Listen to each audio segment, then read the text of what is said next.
Bonjour à tous et toutes et bienvenue à cet webinaire organisé par l'ECPAR dans le cadre de l'app Construction mené par les CERIEC.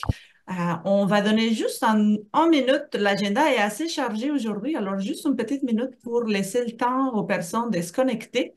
Puis après, on va démarrer parce qu'on a quand même, comme j'ai mentionné, assez de contenu pour ces webinaires.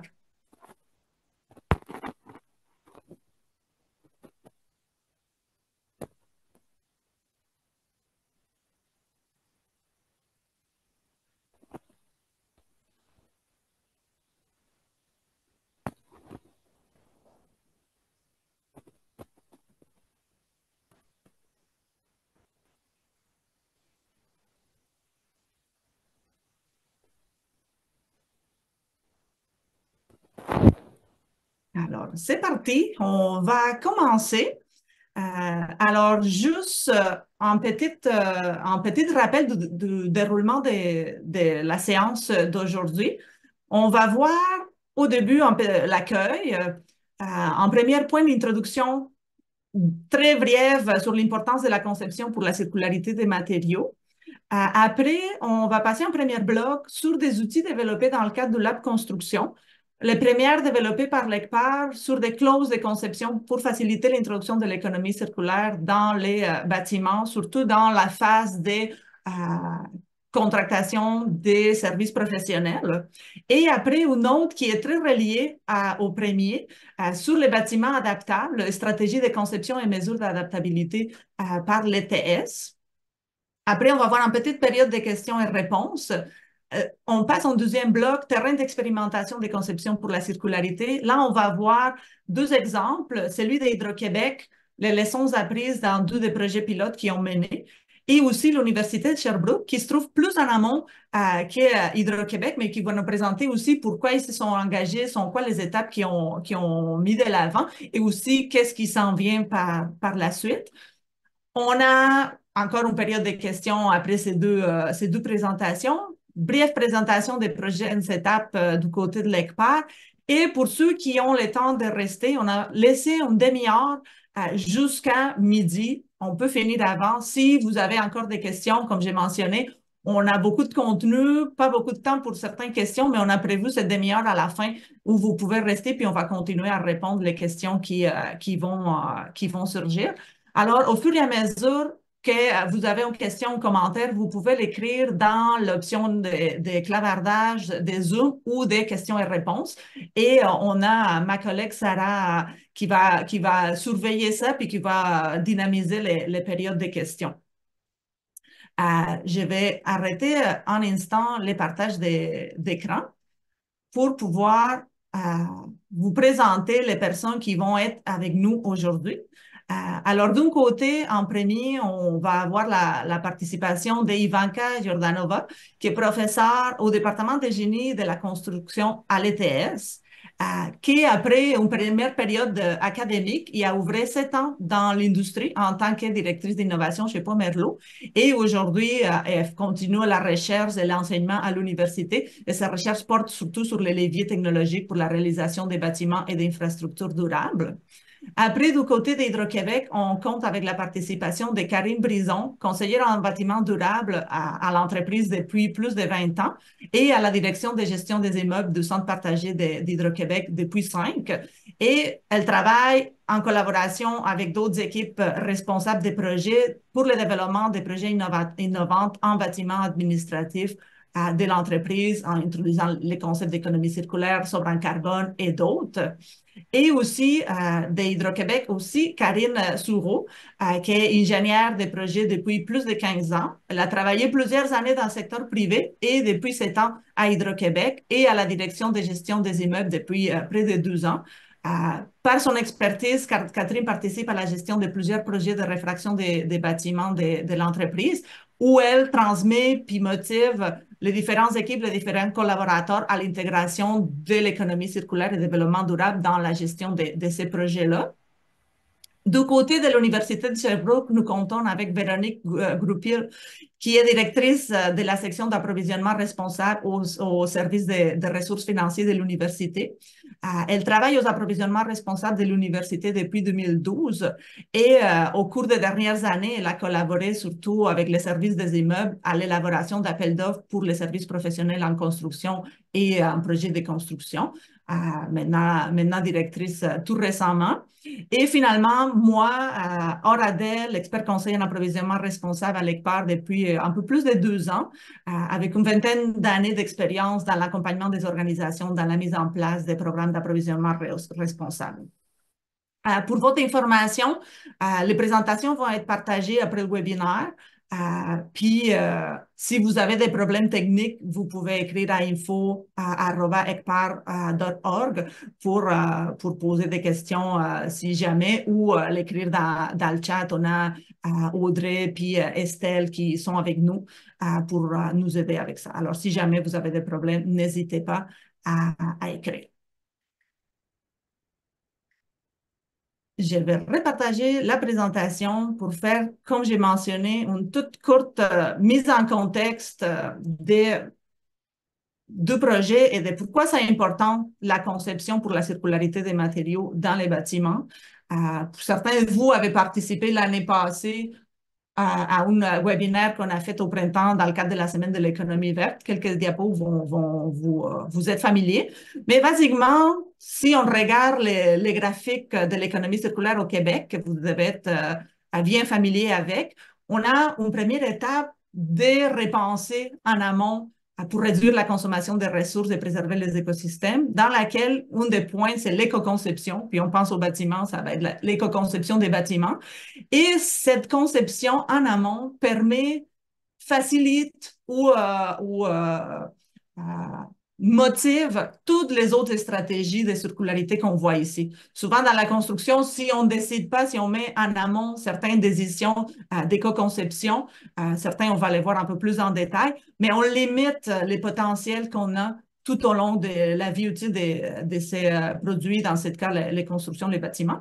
Alors, il faut vraiment travailler en amont pour faciliter toutes les stratégies d'optimisation, de réutilisation, de réemploi, de déconstruction et aussi de recyclage, compostage, valorisation en fin de vie. Alors, vraiment, l'importance de cette éco-conception en amont. C'est sûr que quand on pense aux impacts des bâtiments, le premier impact ou le premier élément, c'est l'énergie, la consommation d'énergie dans la vie utile des bâtiments. Ça, c'est première. Ça dépend des sources énergétiques aussi. Ce n'est pas juste la quantité d'énergie qui est consommée, mais les sources d'énergie qu'on emploie dans le bâtiment pour l'éclairage, pour le chauffage, la climatisation et d'autres. Mais l'autre moitié, c'est tout ce qui est relié au bâtiment, un peu la construction en tant que telle, mais après, c'est vraiment les matériaux qui sont utilisés, tout l'entretien, la gestion en fin de vie. Alors, si on regarde ça, que c'est la moitié des impacts et qu'au Québec, comme on a au moins pour ce qui est l'électricité, un mix très favorable d'énergie renouvelable, mais encore les poids du côté matériaux, c'est plus important. Souvent, ou dans plein d'études un peu plus simplifiées d'analyse des cycles de vie, on va se concentrer sur les structures, l'enveloppe, mais souvent, comme on met juste les grosses quantités ou les éléments plus faciles à calculer, mais on ne voit pas tous les impacts qui ont lieu au cycle de vie des bâtiments. Alors ici, c'est juste un graphique pour vous montrer. Dans la ligne bleue, c'est quand on fait une analyse des cycles de vie complet, où on prend en compte tous les éléments, les partitions intérieures, les équipes électromécaniques, leur remplacement pendant leur vie utile, tandis que dans les autres scénarios, c'est quand on prend en considération moins d'éléments dans nos bâtiments. Puis le scénario 2 en gris, c'est quand on prend vraiment juste les structures puis l'enveloppe, puis on voit à quel point, pour certaines catégories d'impact, on sous-estime les impacts de ces éléments intérieurs autres que les structures puis l'enveloppe. Ici, c'est le même graphique un peu qu'on voyait au début. Les trois premiers éléments, substructure, suprastructure et enveloppe externe, on voit les impacts qui sont occasionnés pendant la vie utile, mais toutes les partitions intérieures puis les services des bâtiments ont aussi un grand impact quand on les prend en considération dans nos analyses. C'est de là l'importance de prendre en considération, oui, l'énergie, c'est important, mais les matériaux aussi, puis toutes les stratégies qui vont nous permettre maximiser la durée de vie de nos équipes internes, favoriser le réemploi, la récupération, la réutilisation, le recyclage, si jamais on arrive à ce point-là pour certains éléments. Alors, l'importance vraiment de cette conception pour la circularité des bâtiments. Dans une partie de notre travail, on a identifié certaines stratégies pour faciliter cette économie circulaire. En premier, c'est de rien construire, bien sûr, refuser une nouvelle construction. Est-ce qu'il existe déjà des bâtiments qu'on pourrait utiliser au lieu de construire un nouveau? Après, on va construire pour une valeur à long terme. On va augmenter l'utilisation des bâtiments, concevoir pour le long terme, pour l'adaptabilité, pour le désassemblage et la déconstruction, toutes ces stratégies qui vont permettre justement de ne pas tout détruire, envoyer à l'enfouissement, mais qui vont permettre le réemploi, l'adaptation facile sans générer beaucoup de déchets ou de matières résiduelles, le désassemblage pour faire une bonne collecte sélective, soit pour le réemploi ou pour le recyclage. Après, construire de façon efficace, refuser des composants qui ne sont pas nécessaires, augmenter la capacité l'efficacité des matériaux et finalement construire avec les bons matériaux. Réduire l'utilisation des matières vierges, réduire l'utilisation des matières à forte intensité de carbone et aussi réduire l'utilisation des matériaux toxiques et polluants. Alors ça, c'est différentes stratégies qu'on peut identifier dans la revue de littérature et qu'on a utilisées pour transformer ces différentes stratégies en outils, recommandations pour les donneurs d'ordre, justement pour les intégrer dans le processus de conception. Alors moi, je vais vous parler de l'outil de clause pour faciliter l'économie circulaire qu'on a développé dans le cadre de l'équipe Solution 1 de la construction. Et Ivanka vous va parler de leur outil, leur recherche, et spécifiquement dans le côté adaptabilité. Puis il y a un lien entre les deux outils qu'on a fait justement parce que comme les nôtres est plus généraliste, il y a certains éléments qu'on a touchés plus en surface, mais eux, ils sont plus penchés vraiment sur les côtés d'adaptabilité, puis on va voir qu'est-ce qui a été développé. Alors, de notre côté, c'est un outil qui va être disponible. On va le partager à la fin début février. Là, on est dans les dernières révisions linguistiques et autres, mais on va être disponibles. On va vous envoyer un courriel avec tous les liens aux différents documents, puis ils vont être aussi disponibles dans le site web de Lab Construction. Alors, c'est un outil de clause qui est vraiment visé pour les contrats de services professionnels de conception de projets de rénovation ou de construction, dans laquelle on va intégrer l'économie circulaire des matériaux dans l'ensemble du cycle de vie. C'est sûr qu'il y a des éléments aussi pour la phase de planification, pas juste dans la phase de conception, mais c'est ça l'objectif, le but ultime de l'outil. Il y a différents onglets. La première, c'est celle-là où on introduit c'est quoi l'outil, comment l'utiliser, les structures, les différents éléments, puis qui a participé dans son développement. Plusieurs organisations dans un chantier de travail ont collaboré pour son développement puis son amélioration. Après, il y a un onglet que c'est juste les clauses de conception dans lesquelles il y a différentes colonnes. Le type de clause, c'est obligatoire ou un critère d'adjudication des marges préférentielles. Quelles stratégies les 12 stratégies de l'économie circulaire au Québec sont visées par les différentes clauses? Les responsables ou les équipes qui sont impliquées d'architecture, ingénierie des structures, ingénierie plus électromécanique, conception d'intérieur, ce qui sont les équipes qui sont touchées par cette clause. Aussi, sur quoi ça porte les différentes clauses? Est-ce que c'est un paramètre de conception? Est-ce que c'est sur la sélection des matériaux? Est-ce que c'est sur la sélection des équipes professionnelles eux-mêmes? Est-ce que c'est pour les gestionnaires de ces bâtiments par la suite? Oui, on a une conception, mais il y a quelqu'un d'autre qui va faire l'exploitation. Alors, il y a des clauses aussi pour eux. Après, il y a les livelets qu'on peut intégrer dans les appels d'offres ou les demandes de soumission. Les textes en orange, c'est des solutions, des pistes, des recommandations différentes que ça dépend vraiment du projet à l'autre. Alors, on a essayé de toucher plusieurs points, mais ça dépend vraiment des différents projets. Et dans les notes à considérer, on a mis d'autres explications pourquoi l'importance de ces critères ou pour aller plus loin, qu'est-ce qu'on pourrait intégrer ou justement les liens. Ici, dans le graphique, on voit les 3X en rouge, mais c'est le lien avec l'outil d'adaptabilité de l'équipe de Ivanka. Alors, il y a comme ces éléments-là pour information additionnelle. Puis, les 3 dernières colonnes, c'est les pièces justificatives qui peuvent appuyer les différentes clauses, comment les équipes, les soumissionnaires peuvent justifier ou peuvent valider la prise en compte des différentes clauses. Les ODD, c'est les objectifs de développement durable des Nations Unies qui sont touchés par ces différentes clauses. Et les PDD, c'est le principe de développement durable de la loi de développement durable du Québec qui sont aussi touchés par les différentes clauses.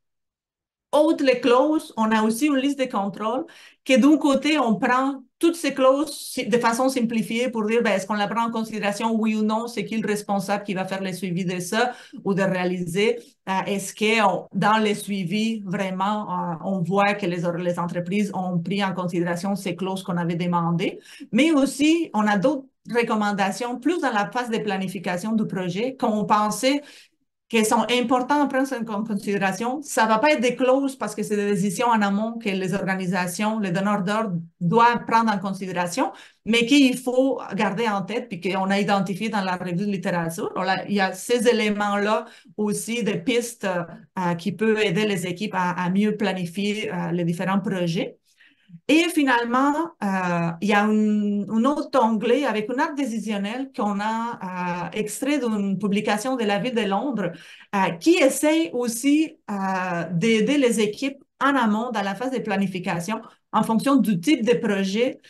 Ça serait quoi la meilleure stratégie? Est-ce qu'on va remettre à neuf un bâtiment? Est-ce qu'on va réaffecter? Est-ce qu'on veut le déconstruire et promouvoir la réutilisation ou ça va être plus démolition puis recyclage? Et quand on va construire en fonction de si c'est à plus long terme ou à plus court terme, puis un peu la fréquence de rénovation de ces bâtiments. Est-ce qu'on devrait prendre plus pour la longévité, pour l'adaptabilité, la flexibilité, le réemploi, la récupérabilité des différents composants, toujours en gardant en tête les volets de désassemblage qui facilitent les autres stratégies.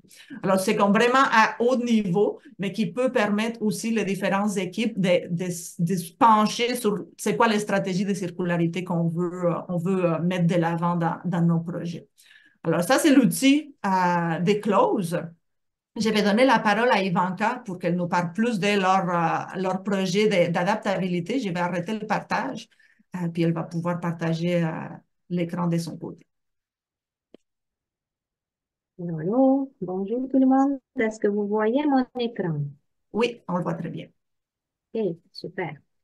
Donc, je vais juste essayer de masquer les commandes. Ok. Alors, je suis très contente que Or m'a invité à faire cette présentation parce que je vois que même si on travaille de façon assez séparée dans des régions différentes du Québec, on a développé des outils qui se ressemblent. Tu vas voir Or si tu n'as pas encore vu. Donc, c'est un projet qu'on a fait aussi dans le cadre de Lab Construction qui continue en fait à l'extérieur de Lab Construction. C'est un projet très intéressant, très passionnant que j'ai mené ensemble avec mon collègue Béchara Kelal de l'Université de Montréal, École d'architecture, et avec mes deux doctorantes, Saba Bayanat et Nariman Lidon. Qu'est-ce qu'on a regardé? C'est les bâtiments adaptables, quelles sont les stratégies de conception et comment on peut mesurer l'adaptabilité.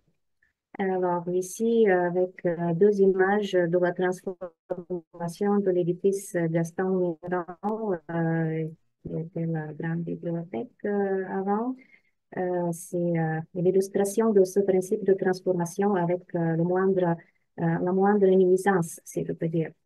Donc, on va regarder où on est au Québec avec l'application de ce principe-là et je vais vous présenter de façon très globale le cadre conceptuel pour la conception d'un bâtiment durable qu'on est en train de mettre en place, c'est presque fini, et comment on pourrait utiliser ce cadre pour évaluer l'adaptabilité d'un bâtiment.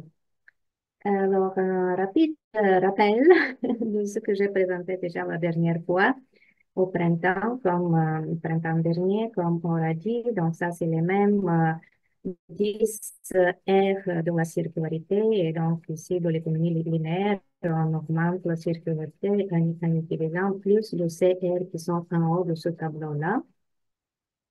Et donc, l'adaptabilité se trouve quelque part ici. Donc, on essaie de réutiliser les produits et les parties de bâtiment et non pas des matériaux.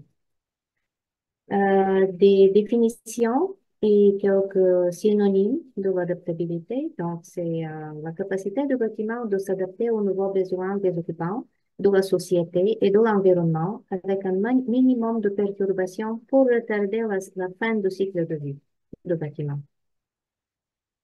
Alors, c'est quoi les raisons pour le changement? Qu'est-ce que ça pourrait être? Des raisons fonctionnelles, techniques, environnementales, normatives, législatives, culturelles, économiques, etc.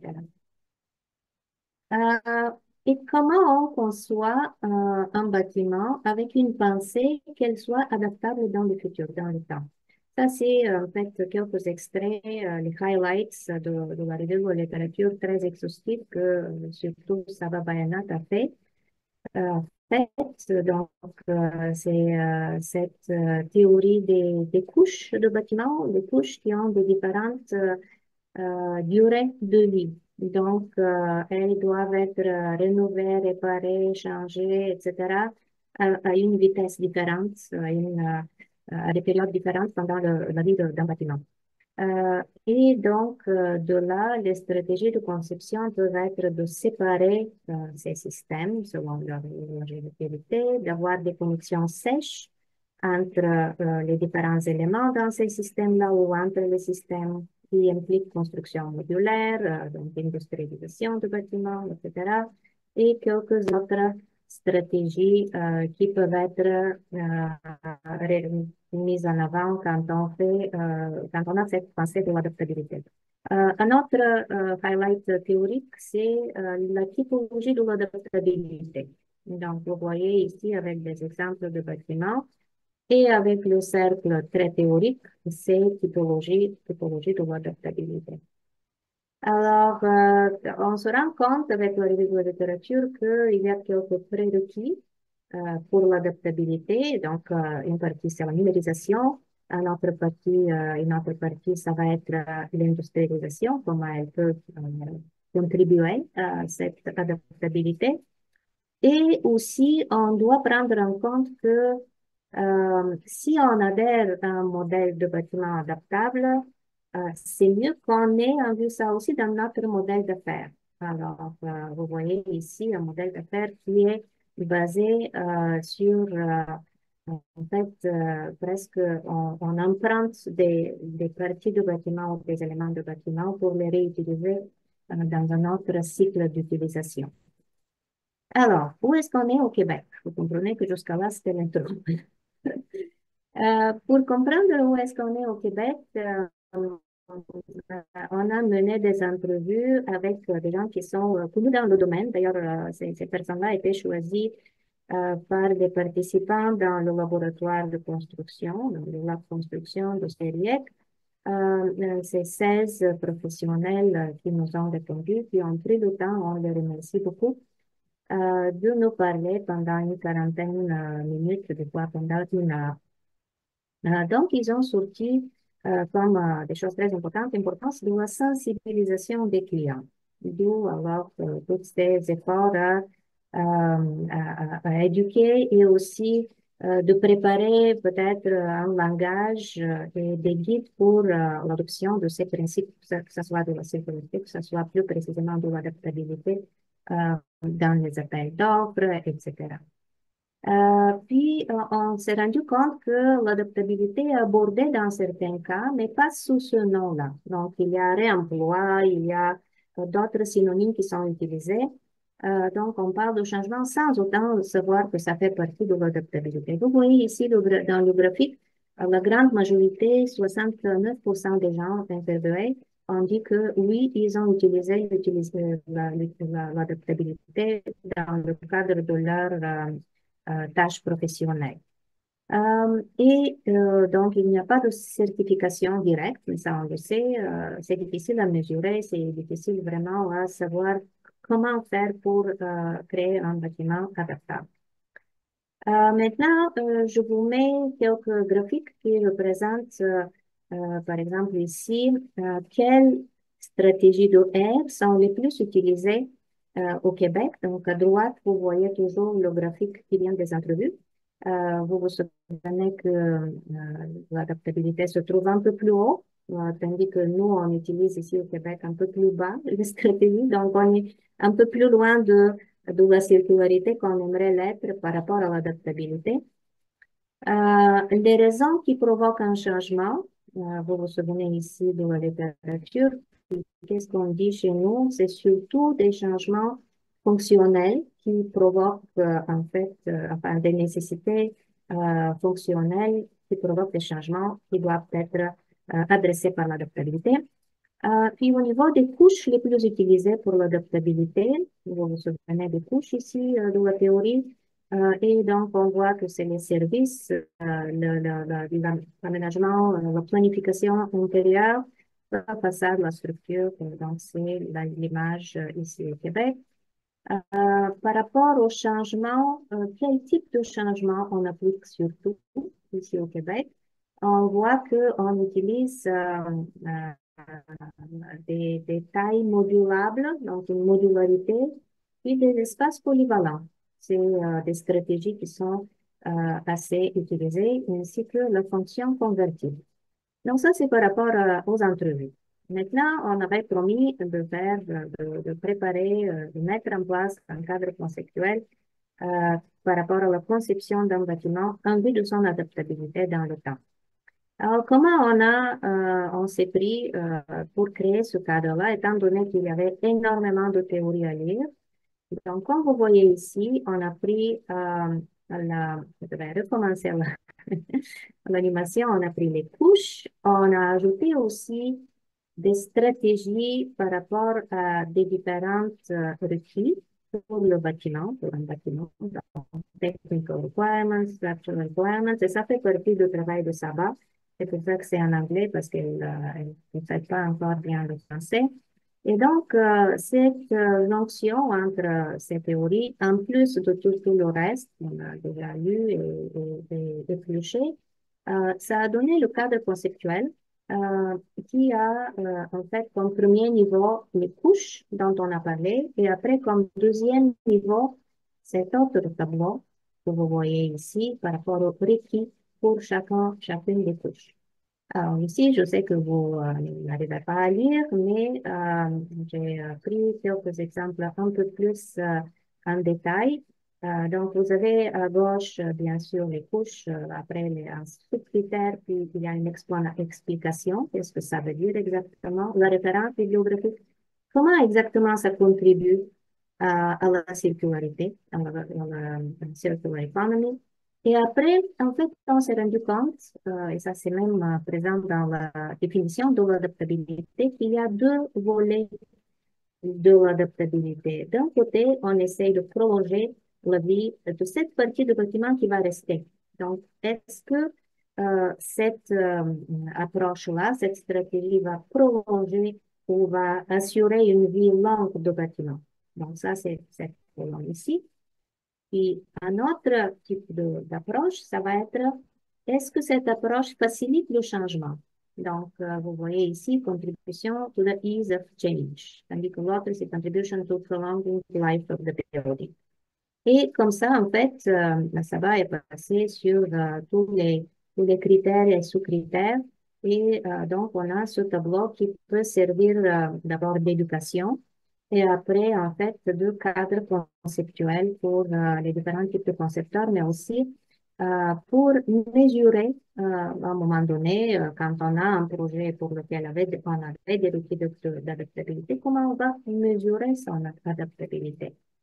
Alors, encore une fois, si on regarde la théorie, il y a plusieurs, bien sûr, écrits, publications sur la question.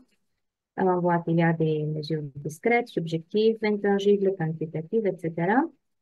Donc, on a décidé qu'on va se baser sur le même tableau. Donc, là, c'est le cadre conceptuel qui va être appliqué sur des projets.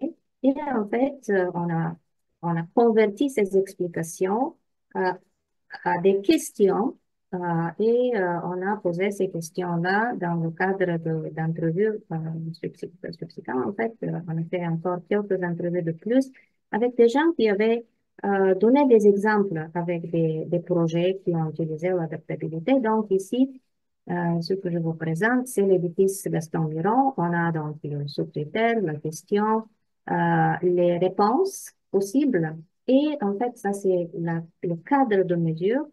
c'est quoi la meilleure condition et c'est quoi la pire condition. Et après, pour chaque projet, on peut évaluer selon la réponse donnée où est-ce que ça se situe ce projet par rapport à ce critère-là qu'on est en train de regarder. Donc, c'est ça. Puis les prochaines étapes, comme vous voyez, il y a pas mal de travail encore. Compléter le cadre conceptuel, évaluer l'outil de mesure de l'adaptabilité pour nouveaux bâtiments, ces bâtiments et pour bâtiments existants, et accompagnement d'un donneur d'ouvrage public dans l'élaboration de la stratégie d'appel d'offres incluant une exigence d'adaptabilité. Donc, c'est tout de mon côté. Si vous avez des questions, je vais être très contente de vous répondre. Ça, c'est juste la présentation de mon groupe de recherche, le GRID, le groupe de recherche et l'intégration et développement durable en environnement bâti, où on explore aussi cette question de la circularité et de l'adaptabilité entre autres. Merci. Merci beaucoup, Ivanka. Je vais donner la parole à Sarah pour voir s'il y a eu des questions euh, dans le clavardage ou dans les questions et réponses, ou si, après les avoir écoutées, les deux présentations, s'il y a des nouvelles, d'autres questions qui peuvent surgir dans le chat. Merci, Or. Je regarde dans le chat, j'ai pas encore de questions. Donc, je vous invite justement à poser vos questions que vous auriez pour Or sur sa présentation sur l'outil des clauses en approvisionnement. On a vu justement quelques clauses, la liste de contrôle, l'arbre décisionnel. Donc, si vous avez des questions à ce sujet-là, n'hésitez pas. Ensuite, pour la présentation de Ivanka Danois, pardon, elle nous a présenté brièvement le cadre conceptuel et ensuite là, comment ils s'y prennent pour mesurer l'adaptabilité dans dans les projets de construction, dans les bâtiments, afin qu'ils soient adaptables. Donc, si vous avez des questions à ce sujet-là, euh, n'hésitez pas. Sinon, entre-temps, moi, j'aurais peut-être quelques questions pour vous, si je peux me permettre. Donc, Oui. Or, Excuse-moi, oui, je vois une question. Oui, sur Oui, les est-ce que questions ces et questions réponses. est-ce que je dois répondre publiquement? oh, J'imagine que pardon, je regarde dans ma question. oui. Donc, comment comptez-vous tester l'application de l'adaptabilité dans le cadre du processus d'appel d'offres de bâtiments publics en ayant des collaborateurs parmi les donneurs d'ouvrages publics? Et on a en fait un projet qui est en train de se tisser avec un des grands donneurs d'ouvrages publics qui est intéressé à la question. Donc, on est vraiment ravis d'avoir ces gens qui sont intéressés puis qui ont un grand impact dans la société aussi, sur toute l'industrie. Donc, on va travailler avec eux.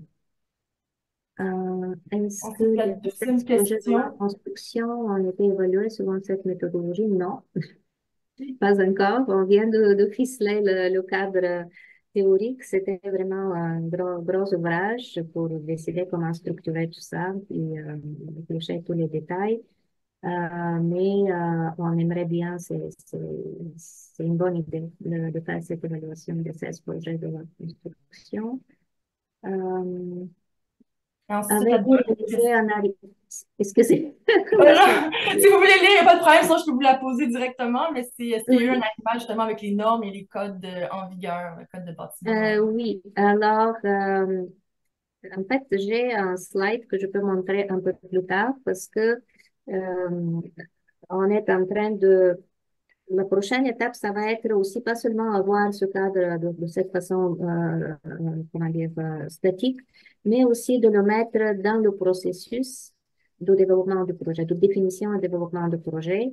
Puis dans ce processus, bien sûr, on doit prendre en compte toutes les normes et tout le cadre législatif. Donc, ces deux choses vont aller en parallèle. Effectivement, tout à fait, il faut prendre en compte et arrimer tout ce qu'on fait au niveau adaptabilité avec ce qui est en vigueur dans le cadre législatif. Parfait, merci beaucoup. Donc, c'est tout pour les questions dans le chat. Moi, j'avais une petite question pour Or, entre-temps que les questions déroulent.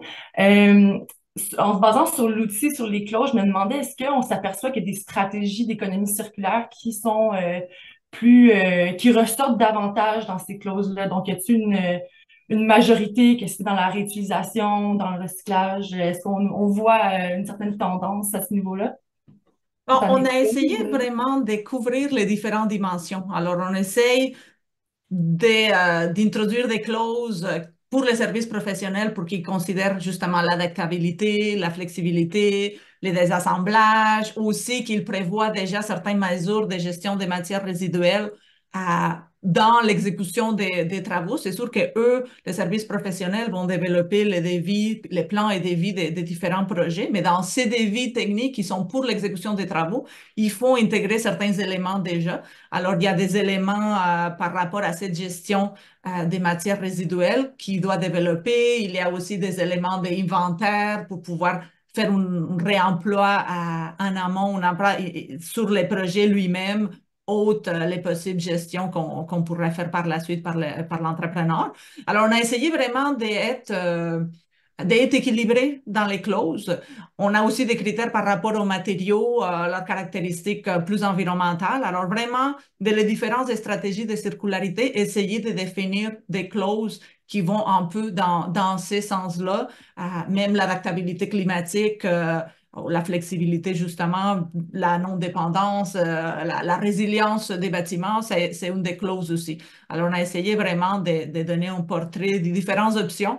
Comme ça, en fonction du projet, en fonction des objectifs, des priorités, on peut intégrer certains critères et pas d'autres.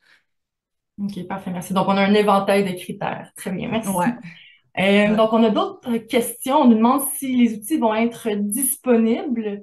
Donc, pour ce qui est des outils de clause, Or, tu nous disais tout à l'heure que ça allait être disponible, c'est ça? Oui, oui, il va être disponible. On est justement en train de regarder avec le série X si ça va être plus dans la plateforme du lab où tous les résultats des différentes équipes solutions des différents projets sont disponibles ou si ça va être plus dans notre plateforme puis ça va être relié dans la plateforme de série X. On est encore en train de discuter la meilleure façon. Puis je ne sais pas, Ivanka, de votre côté, ça va être, savez-vous déjà où va être Oui, placé certainement. l'outil? Et c'est l'objectif final. Euh, c'est peut-être en tant que work in progress, quelque chose de pas tout à fait fini. On pourrait donner un accès restreint aux gens de la construction seulement. Puis une fois on est à l'aise avec ce qu'on a développé, puis on voit mieux son opérationnalisation, ben, on va le publier comme un guide, quelque chose de ce style-là. Et j'espère que ça va être fait dans les prochaines minutes. Mhm. Merci. On a deux autres questions. Donc, peut-être rapidement, il nous reste 2 minutes pour répondre aux questions. Donc, quels impacts auront toutes les notions d'adaptabilité sur les aspects juridiques, notamment contractuels? Et aussi, la deuxième question est, est-ce qu'on a identifié les freins législatifs, réglementaires ou normatifs dans l'adaptabilité des bâtiments? Donc, je pense que c'est une question pour Madame Jordanova, Ivanka. Je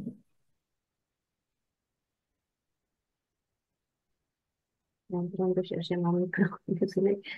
Euh, OK, alors effectivement, dans les réponses, je n'ai pas pu montrer les résultats des entrevues, mais il y avait plusieurs participants qui ont souligné le fait que si on doit avoir une vision à long terme, il faut que le contrat soit relationnel et qu'il implique aussi les gens qui vont faire l'utilisation, l'opération et la maintenance et même disons, le démontage, ce qui vient à la fin de la vie de ce bâtiment-là. Parce que sinon, on comprend qu'on essaie de faire les choses de façon la plus abordable, pour ne pas se dire cheap, et donc on ne s'en préoccupe pas.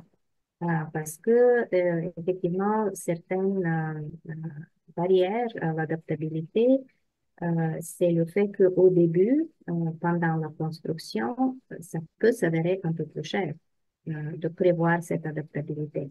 Mais après, à la longue, donc, je reviens à cette problématique. Est-ce que j'évalue le coût et les bénéfices de tout le cycle de vie d'un bâtiment ou je me concentre juste sur la première période de conception et de construction? Donc oui, des contrats relationnels qui impliquent, qui mettent ensemble tous les participants dans le cycle de vie du bâtiment. C'est important. Et l'autre question, je vais partager de nouveau rapidement ce schéma qui démontre que ici, en fait, cette partie rose nous démontre qu'on cherche à regarder et à arrimer les principes d'adaptabilité avec les lois et les normes en vigueur. Mais on n'a pas encore épluché toutes les normes, mis à part le lit de certaines normes très généralistes par rapport à la durabilité. On n'a pas trouvé d'autres normes prescriptives en vigueur ici, même ailleurs. Donc, si vous êtes au courant de quelque chose de ce style-là, on est vraiment preneur. Merci beaucoup.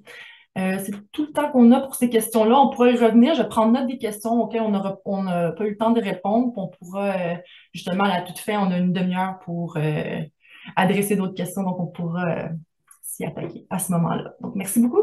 À toi. Merci, Sarah. Alors, on va passer maintenant à la présentation de Hydro-Québec et l'Université de Sherbrooke qui vont nous présenter comment eux, ils se sont pris pour appliquer l'outil des clauses. C'est quoi, ça a été quoi leur projet, leurs étapes, les leçons, les apprentissages à date. Alors, en premier, ça va être Hydro-Québec avec Karine et Catherine. La parole est à vous. Oui, mais merci, Or. Ben, rapidement, on nous avait demandé de présenter c'est quoi nos leçons apprises dans nos 2 projets pilotes avec lesquels on a travaillé avec Or là, pour intégrer les clauses de circularité. Donc, c'est moi et Catherine qui allons faire la présentation, mais on a plein de partenaires dans ce projet-là. Là, rapidement, merci beaucoup à Or qui nous a beaucoup aidés dans l'apprentissage. Et au lab, là, Alice, Hortense, on a aussi nos partenaires d'Innovem qui ont travaillé avec nous autres.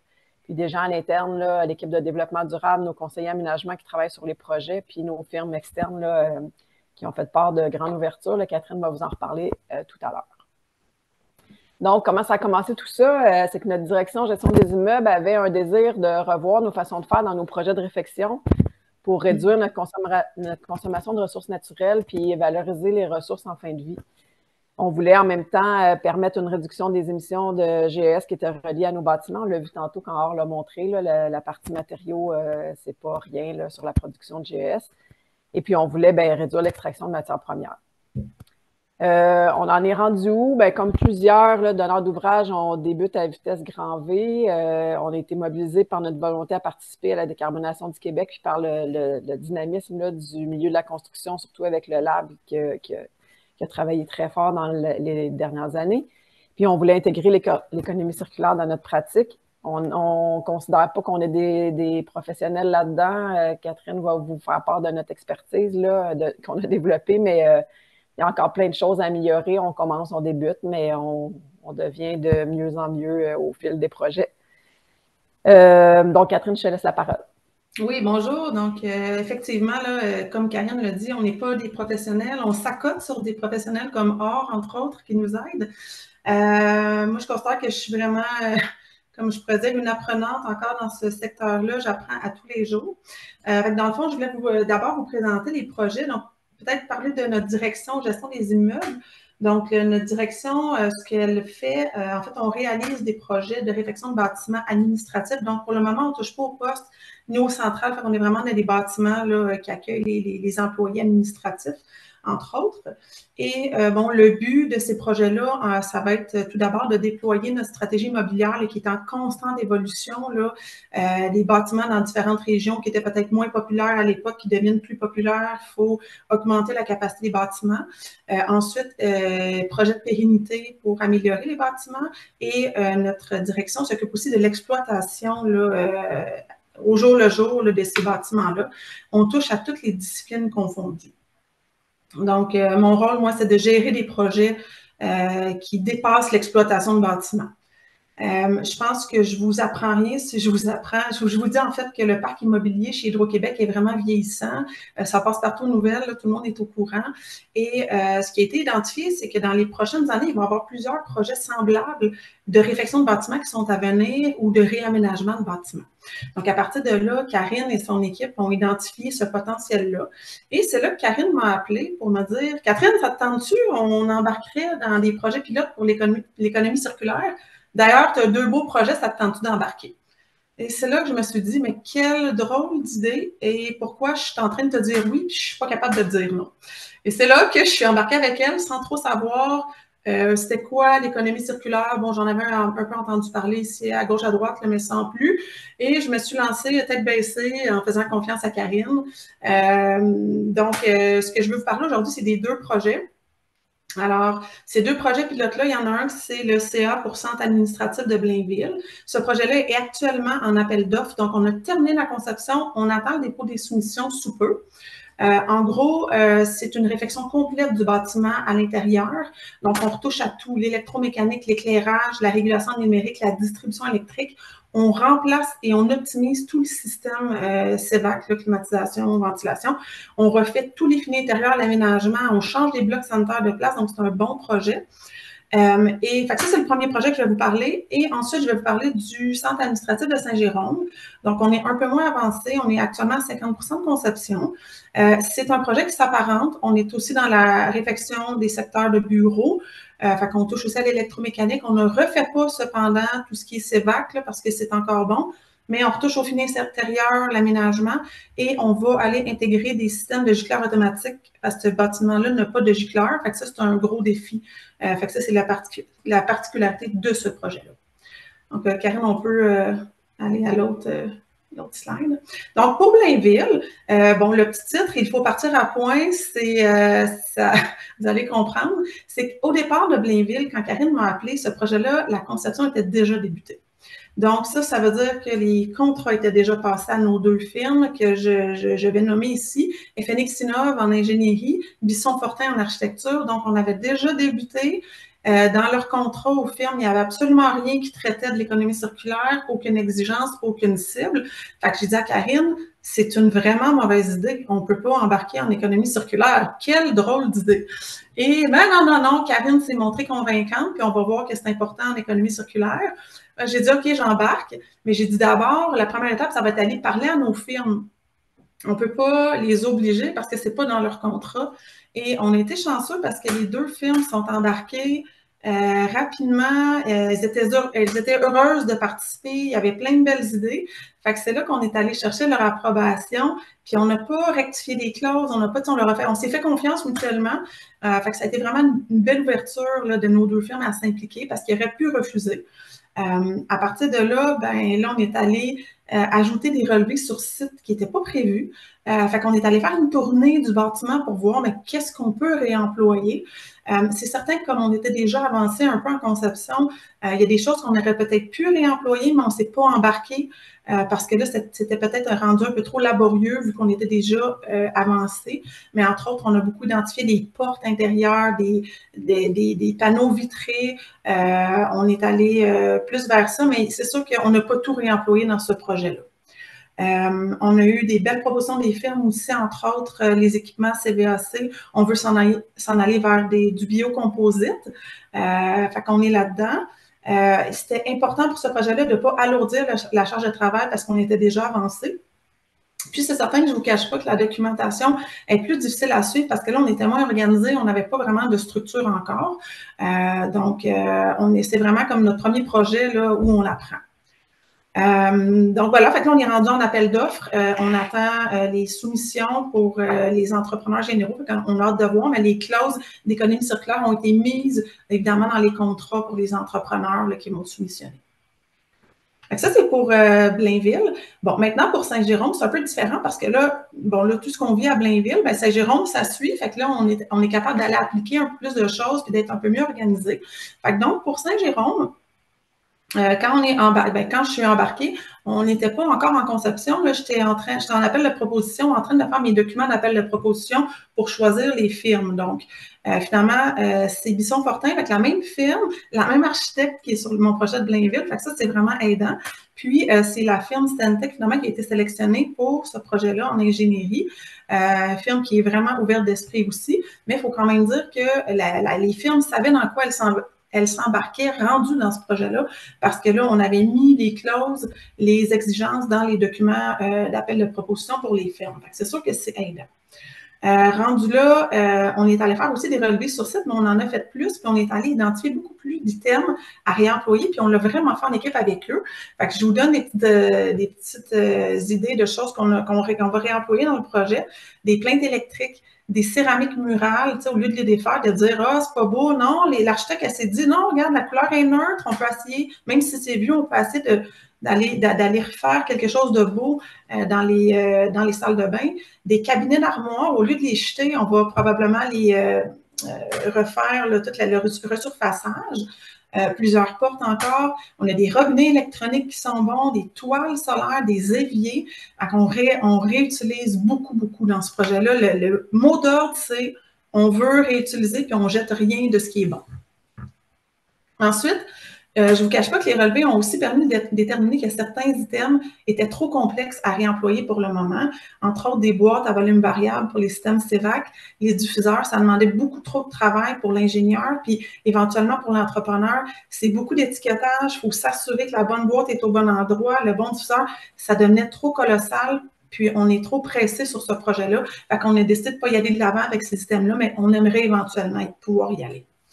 Ensuite, on est en train d'intégrer dans les plans et devis les items à conserver. Beaucoup de notes sur les plans. Ça alourdit un peu les plans aussi. On est en train d'élaborer un tableau d'inventaire des items qu'on va inclure aussi. Puis, il faut identifier les responsables de chacune des actions. Fait qui va démanteler, qui va réinstaller, qui va identifier, qui va entreposer. Fait que c'est certain que ça demande plus de travail. Je ne vous le cache pas, mais je pense que ça vaut la peine au final. Fait que ça, c'est pour Saint-Jérôme. Voilà. Merci Catherine. Au niveau des appels d'offres conception puis des critères fonctionnels, est-ce qu'on a mis, nous, dans nos documents techniques, généralement, pour justement sélectionner les firmes? On leur a dit qu'il fallait qu'ils travaillent sur la conception pour le long terme. Là. Vous allez voir, ça va ressembler beaucoup à ce que Aure nous avait présenté tantôt. Donc, essayer de faire une modularité des systèmes techniques, donc des zones pour les systèmes CEVAC, entre autres. Essayer d'avoir une architecture intemporelle, des partitions qui sont flexibles, des matériaux qui sont assez simples. Fait que ça, quand les firmes y ont fait leurs propositions, des plans de vie, on a commenté souvent leurs propositions pour s'assurer qu'on pouvait aller plus vers la conception pour le long terme. On a essayé aussi de leur dire qu'on voulait limiter les matériaux qui étaient inutiles, puis choisir les bons matériaux. Donc, au lieu d'y aller avec la façon de faire normale, de dire, ben, on enlève tous les revêtements puis on met tous des nouveaux revêtements, on les a challengés un petit peu pour dire, est-ce qu'on est obligé d'enlever ces revêtements-là? Est-ce qu'on est obligé de mettre un nouveau revêtement sur un plancher de béton? Est-ce qu'on est obligé de mettre du gyps sur une colonne de ciment? Fait qu'on les a challengés un petit peu sur le concept. Il y a encore des développements à venir là, dans le cadre de nos projets. On voulait aller vers du plancher d'époxy. Pour l'instant, ce n'est pas techniquement faisable, mais c'est quand même une réflexion qu'on a, qu'on n'avait pas avant. Ensuite, ben, on a mis des volets. Là, on leur a dit qu'est-ce qu'on voulait avoir comme cible de réutilisation à la fin, qu'on voulait innover, qu'on voulait utiliser des matériaux usagés, notamment pour notre mobilier de bureau, du surcyclé, du réutilisé. Puis, on leur a donné aussi nos cibles de gestion des matières résiduelles en chantier. Qu'est-ce qu'on voulait avoir avec l'entrepreneur quand eux vont monter les plans de vie pour les travaux de construction. Donc, on veut un responsable d'éco-gestion, puis on avait des cibles de réduction des matières résiduelles. Fait que ça, c'est ce qu'on a mis dans le document d'appel d'offres de Saint-Jérôme pour sélectionner nos firmes d'architecture d'ingénierie. Puis c'est ce qui se retrouve dans nos critères fonctionnels techniques aussi. Maintenant, au niveau des travaux, ce qu'on demande pour les appels d'offres travaux, ça va être peut-être un petit peu moins couvert tantôt par OR, mais nous, ce qu'on a mis dans l'appel d'offres travaux, c'est qu'on veut déconstruire certaines composantes réemploi. Fait que Catherine en a parlé. Ça demande beaucoup d'annotations sur les plans là, pour dire qu'est-ce qu'on déconstruit, qu'est-ce qu'on réemploie, où on va les envoyer en attendant. On a demandé aussi dans l'appel d'offres travaux qu'il y ait une formation des employés sur la gestion des matières résiduelles puis sur le réemploi. Fait qu'il faut qu'ils soient bien en contrôle de ce qu'on a demandé au plan puis de ce qui est demandé dans le devis. On leur a demandé aux entrepreneurs de faire un plan de gestion des matières résiduelles puis de désigner un responsable de l'éco-chantier qui va être présent sur le site puis qui va avoir à nous produire des bilans puis qui va s'assurer qu'on respecte les cibles de réduction des matières résiduelles qu'on a visées, puis qui va s'assurer aussi du réemploi des matières qui ont été identifiées au plan.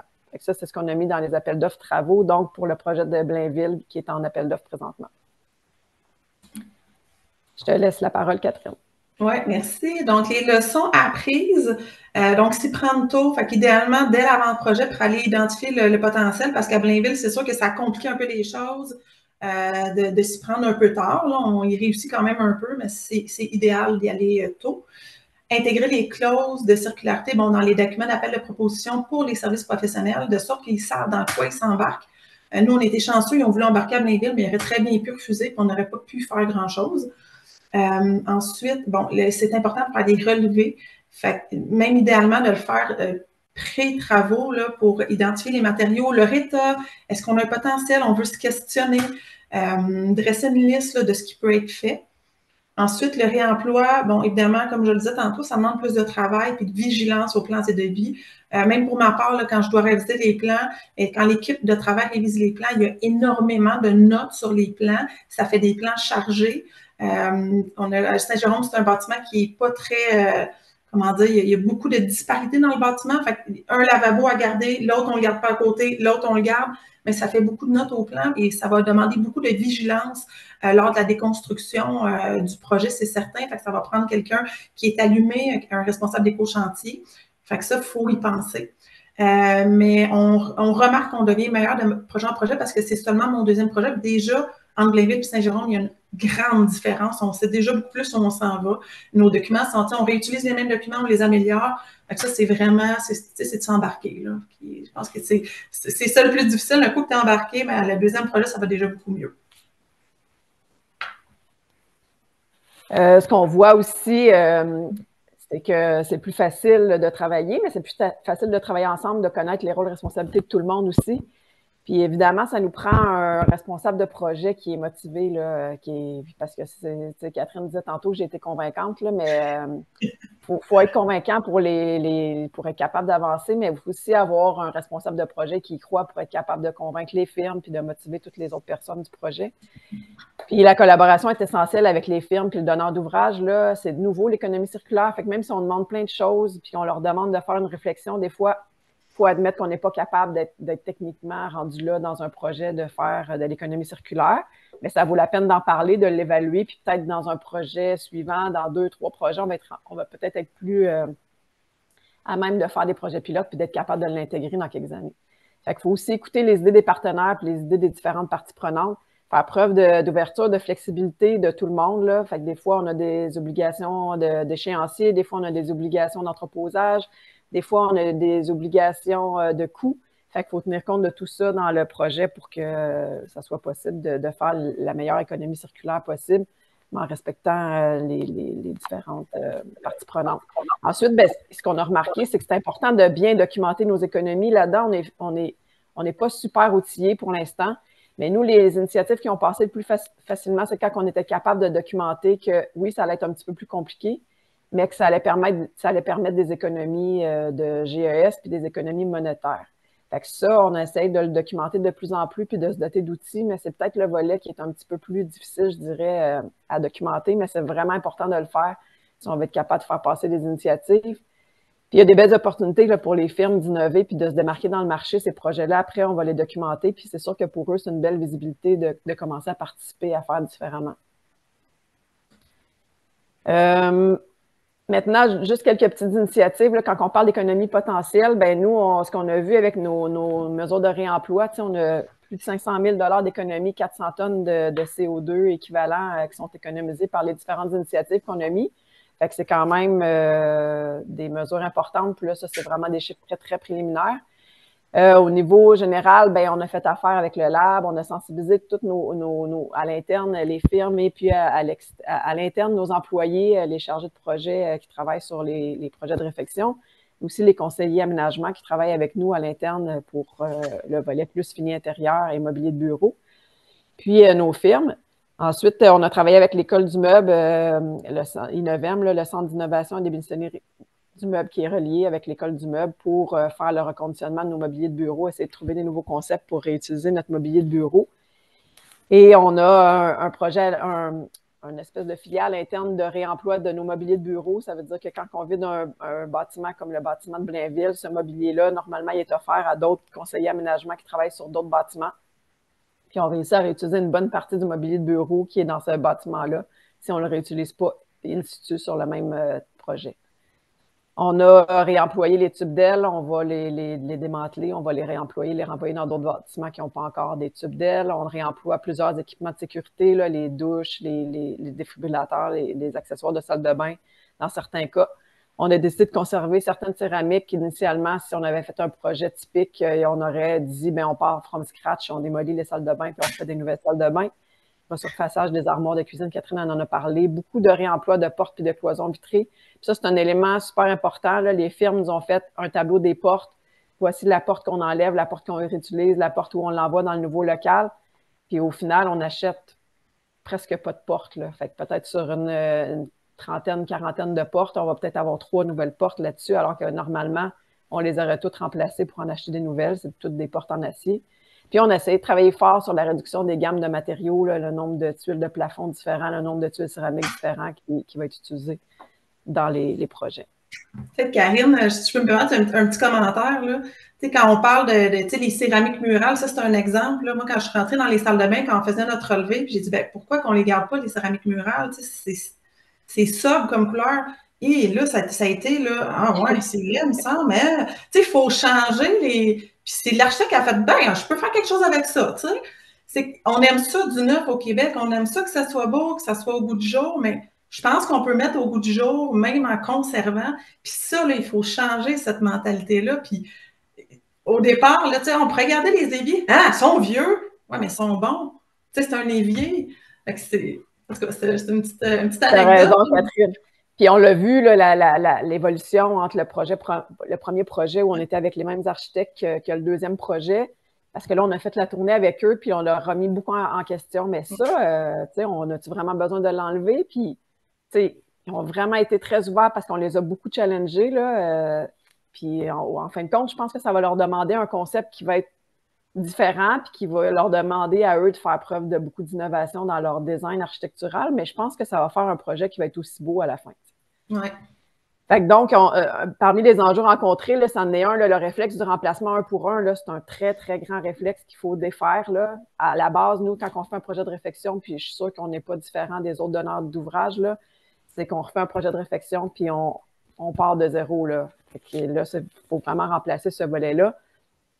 On a un gros enjeu, la logistique d'entreposage. C'est beau de dire qu'on veut faire des mesures de réemploi, d'économie circulaire, mais ça nous demande quand même une logistique en chantier. Là. On n'a pas vécu encore les travaux, mais on pourra vous refaire un bilan peut-être après l'année des travaux. C'est sûr qu'on sait que ça va être un enjeu d'entreposage puis de logistique. Puis on a aussi un réflexe à défaire la perception de l'obsolescence esthétique par rapport à l'obsolescence fonctionnelle. Souvent, on nous dit, tu sais, on est obligé de remplacer l'évier, comme Catherine le disait, mais c'est pas parce qu'il fonctionne plus, là, c'est juste une obsolescence esthétique. Fait que ça, il faut refaire ça, puis essayer de se dire, est-ce qu'on peut lui donner une nouvelle qualité esthétique avec un nouveau design autour, sans nécessairement remplacer l'équipement. Limiter la gamme de matériaux, j'en ai parlé, puis tantôt, j'en ai parlé un petit peu, mais il n'y a pas beaucoup d'outils qui existent là, dans le milieu pour documenter nos gains environnementaux, économiques puis sociaux, d'utiliser, de faire de l'économie circulaire versus d'acheter du neuf. Fait que ça, c'est beaucoup les enjeux qu'on avait rencontrés. Fait que dans le fond, ce qu'il faut qu'on fasse, c'est qu'on déconstruise nos bâtiments puis nos vieux réflexes d'économie linéaire. En même temps qu'on déconstruit puis qu'on fait nos projets, il faut vraiment défaire notre réflexe d'économie linéaire. Puis ça, là, c'est vraiment un enjeu de tous les jours. Puis je dirais que c'est avec nos firmes, mais aussi avec notre personnel à l'interne puis notre ligne de gestion. Catherine, est-ce que tu as quelque chose à rajouter de ton côté? Non, mais merci à tout le monde. Ben, merci beaucoup, l'équipe de nos partenaires qui nous ont aidés là-dedans. Puis là, on a, tu sais, c'est Catherine et moi qui avons présenté, mais tu sais, on a des conseillères gestion de projet qui couvrent le volet aménagement qui sont super importantes dans le projet, là. Fait qu'il y a Fadila, Geneviève et Nathalie. Il y a aussi Nancy puis Sonia là, qui ont participé à plein d'initiatives en économie circulaire. Fait que merci à tout le monde pour votre participation dans le projet. Merci beaucoup, Karine et Catherine. Il y a plusieurs questions qui ont été posées dans le chat et dans la question et réponse. On va les prendre après la présentation de Véronique qui va nous expliquer comment ils se sont pris à l'Université de Sherbrooke. Puis, je vais partager les diapositives. Tu me diras, Véronique, quand tu veux que je passe les diapos. Est-ce que vous m'entendez bien? Oui. Oui, parfait. D'abord, je dois dire qu'aujourd'hui, je défie la science, là. Le son arrive avant l'image de mon côté, donc vous allez avoir un petit décalage là, sur l'image. Donc, parfait. Donc, nous, dans le fond, on a décidé de participer au projet pilote. Vous allez voir dans notre présentation qu'on est peut-être à plus petite envergure comme équipe de travail là, que ce qu'Hydro-Québec nous a présenté. D'ailleurs, merci beaucoup à Hydro-Québec. C'était très intéressant. Il y a plein de belles choses là, qu'on va pouvoir transposer chez nous là, de vos expériences. Donc, on peut avancer. Donc, peut-être pour mettre en contexte un petit peu, tu sais, attendez un petit peu, j'ai un petit pop-up. Dans le fond, nous, à l'Université de Sherbrooke, là, le développement durable est au centre de nos priorités, autant dans la mission d'enseignement, la recherche, les services à la collectivité. C'est vraiment une valeur que l'on prône et qui se répercute là, dans les différents champs d'activité de l'université. On a d'ailleurs, c'est un engagement complet là, dans nos différentes sphères, puis on a été reconnu, entre autres, pour des certifications comme le Green Matrix pour les établissements universitaires. On a été championne au Canada sur cette certification-là. On a aussi le niveau platine au niveau des universités là, pour STARS. Donc, au niveau de la construction, dans le fond, il y a deux services qu'on collabore ensemble là, pour avancer là, en termes de développement durable. D'abord, il y a moi là, qui est directrice approvisionnement. Avec notre section approvisionnement, dans le fond, on s'implique là, dans les projets de construction avec le service des immeubles. Donc, il y a deux services qui ont participé au projet pilote. Le service, la section approvisionnement dans laquelle je fais partie, puis le service des immeubles. Donc, notre volonté à l'approvisionnement, c'est de contribuer vraiment concrètement au développement durable par différents leviers qu'on a à notre disposition. On entre autres une politique d'approvisionnement responsable, un code de conduite des fournisseurs, des établissements universitaires québécois auxquels les fournisseurs doivent s'engager. Puis on a aussi des plans d'action. Là, on a un plan d'action qui a été déployé en 2023 pour 2023-2026, où il y a 4 champs d'activité, dans le fond, sur lesquels on travaille. Le premier, c'est d'avoir des pratiques exemplaires en approvisionnement responsable. Là-dedans, on pense notamment à l'intégration de critères d'acquisition responsable dans le cadre de nos contrats et nos appels d'offres. On a aussi comme champ d'activité de viser la diminution de l'impact carbone dans nos pratiques d'approvisionnement. Donc, comme vous venez de voir, l'impact carbone, la construction a un gros impact sur l'impact carbone. Donc, c'est nécessairement lié à notre champ d'activité. On a aussi deux autres champs qui est plus l'approvisionnement local et équitable, puis la sensibilisation à l'approvisionnement à la consommation responsable, notamment en faisant la promotion, puis en montrant nos pratiques à travers des réseaux comme l'ECPAR ou d'autres réseaux là, dans la région. Donc, tu sais, pour nous, c'était clair que le projet pilote répondait à nos différents objectifs en termes de développement durable au niveau section approvisionnement, puis au niveau de service des immeubles également, parce que le service des immeubles a comme volonté de gérer les matières résiduelles, puis les projets de construction, transformation, rénovation en utilisant des stratégies éco-responsables. Puis eux ont également un plan d'action en gestion environnementale qui se traduit en 3 champs d'activité, toute la gestion du parc immobilier, la biodiversité, puis la gestion des matières résiduelles. Donc, dans ce cas-ci, le projet pilote venait répondre à 2 des champs, le parc immobilier et la gestion des matières résiduelles, 2 des champs d'activité du plan d'action.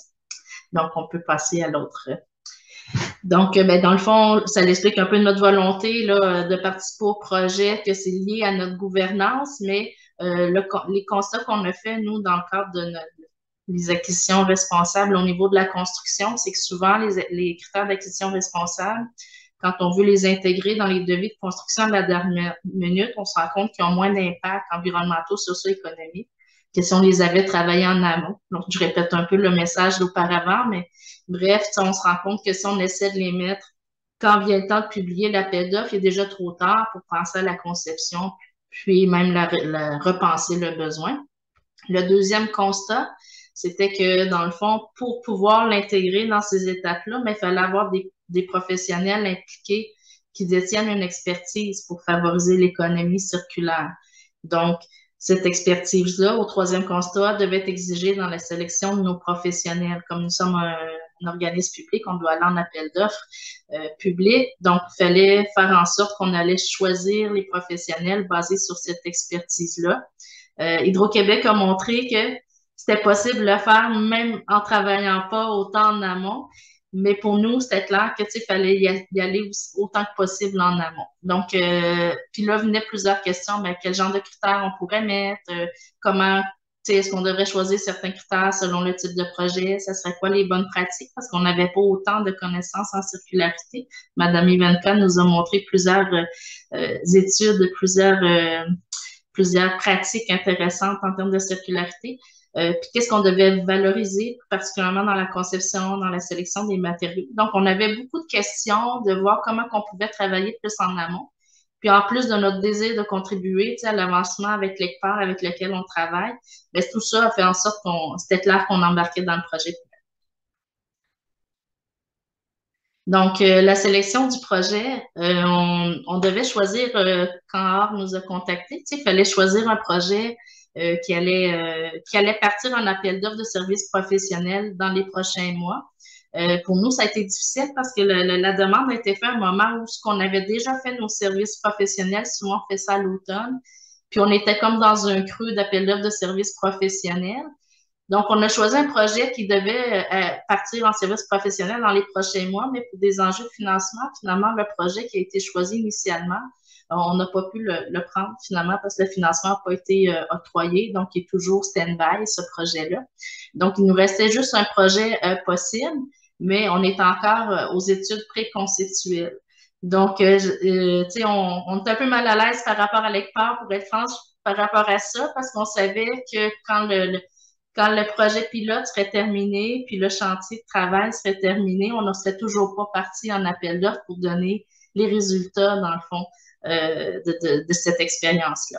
Mais on a quand même continué à travailler avec Carl là-dessus. Donc, le projet qui a été retenu, c'est un projet d'agrandissement, dans le fond, d'une faculté qui pourrait être suivi par 2 autres phases subséquentes d'agrandissement. Puis la conception, elle doit déjà prévoir qu'il va y avoir des phases futures parce que c'est certain qu'on va venir à agrandir.